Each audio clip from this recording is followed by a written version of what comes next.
Right before we get into this video, BZ Hub Europe is officially open. Now you can easily choose between the US and the UK shop. We've got your favorite animals from Leighton Lakes and Hirschfeld inspired by the Hunter Call of the Wild, all packaged and delivered by your local European delivery service. Check out our new updated Follow Deer design as well as the new Moose design released on 10/12. Comment down below if you would like another design added to the shop. The next one is Caribou/Reindeer. How's it going, good people? Bo here from BZ Hub, bringing you the 12th edition of BZNews, and we've got so much to go over today, so strap yourselves in, like and subscribe if you haven't already, and let's get into it. First up, TruFALLOW deer. We knew back when they put out the True Moose that they had mentioned that fallow deer were going to be helped massively because of this due to their similar antler build. And now that we started out with blacktail and whitetail, and then there were elk and moose, and then caribou/reindeer, and then going into the roe deer, and now fallow deer, that's really going to be finishing off almost all of the maps. It's crazy. I would assume red deer will be next. I know that that's going to be a massive thing to take hold of, but once they finish red deer, that's going to finish off Hirschfelden, and honestly the only ones we'll have left are axis and mule deer, and we'll have all of the antlered animals in the game finished off. Next up, we're going to take a look at this African statue. Now you may be thinking, Bo, you're a little late to the game on this, but let me tell you, you shouldn't leave just yet. I'm hoping I can put some ideas to rest and maybe put some ideas into your brain.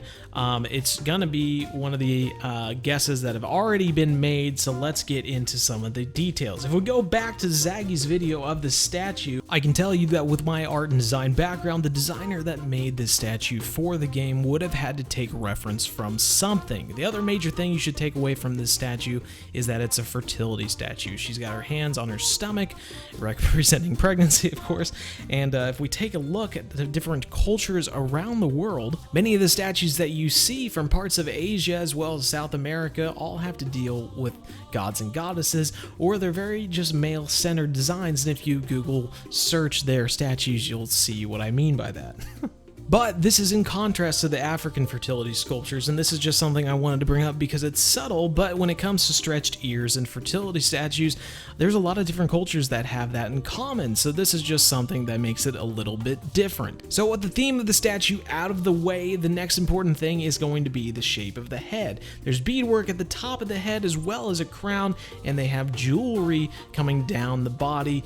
All of these things, and I have reference for these things that would have helped to create the design point to West Africa. Now the problem this West African statue poses with this new sailed frog hint that we received earlier this week is that a lot of people had thought that this African statue was maybe a hint towards a new map in Africa, but the problem is that if it's a West African statue, something that's going to show more cultural characteristics from Ghana or Nigeria, the animals in those regions are going to be way too similar to what we have in Virhonga already. It would be something that if this was a statue that had more cultural characteristics of somewhere else in Africa, somewhere that showed like impala, zebras, hippos, puku, leopards, and stuff like that, you could make an entire map from those animals. But with this, being from, showing characteristics more in line with, the things that we've seen from Ghana and Nigeria, you're not going to see new viable animals from those regions. So when we look at this sailed frog hint and then it being maybe an anagram for Safari Lodge, it looks like both of these hints are really going to be pointing towards a Safari Lodge and less of a new Africa map. But I know I've heard everything from small little boats to painted dogs to a new African map, so please comment down below, what do you think all of these hints mean?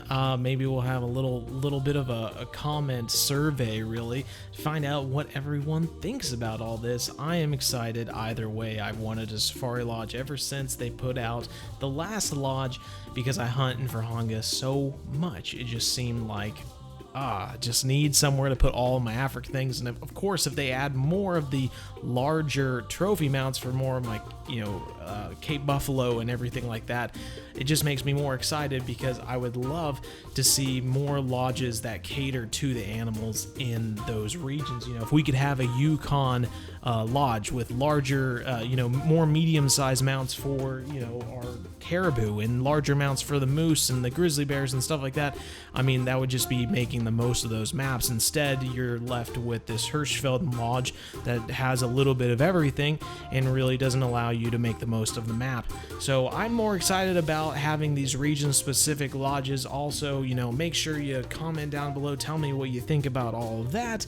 And I think that'll do it. As always, everyone, if you haven't liked and subscribed, please do so. I appreciate it greatly. If you didn't like the video, feel free to hit the dislike button, but make sure you tune in to the next video. Excited, I have a new Halloween-themed video coming out tonight, so look forward to that as well. See you later, good people. Take care.